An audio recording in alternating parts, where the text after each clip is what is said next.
This week, actor Jon Voight planning to pitch his plan to President Trump to make Hollywood more MAGA-friendly, as more than 8,000 films and TV jobs have left the U.S. over the last 3 years for lower labor costs. Our next guests know all about the inner workings of Hollywood. Actor Dean Cain and producer Michael Miller join us now. Hey, guys, it's so great to have you on. I'm so fascinated with the story, not just because I'm an American and I think Hollywood is America. It's an industry that only, should be ours and not go to other countries. But I have a son in the industry as well. So I'm really concerned about what's happening. Dean, I'm going to start with you. I read this article in the New York Times saying it's not feeling like we're Hollywood anymore. It says that the entertainment industry is going to become what Detroit was or California is to the entertainment industry, what Detroit is to the auto industry. It's really dire. I don't think Americans understand how bad it is. No, I mean, that's one of the things we export the most from our country is our culture. And that's the films and the things that we make. The fact that they've made it so difficult to be working in California is the biggest problem there. The regulations and the ridiculous policies make it almost impossible to film there. So everybody is fleeing. Just the fact that President Trump named Jon Voight, Mel Gibson, and Sylvester Stallone, all three legends, to this advisory board, gives some cachet to some folks who, were otherwise ostracized for being conservatives in Hollywood. And I think that's a great first step. I'm interested to see what Jon has to say. They're all guys that I know and respect tremendously. So it's going to be interesting, but I think it's a tall task. Yeah.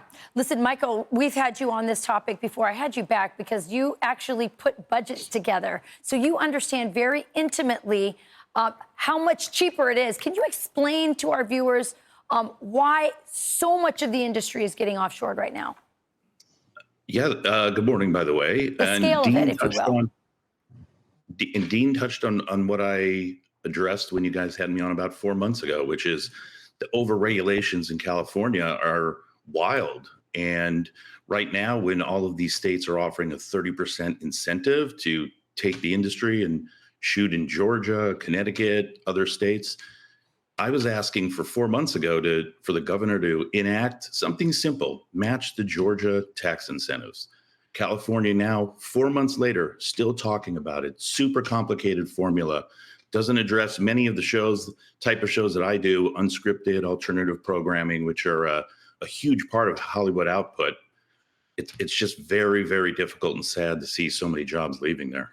Yeah, and it's so hard to live in California. I mean, we saw the inept government at its worst during the wildfires.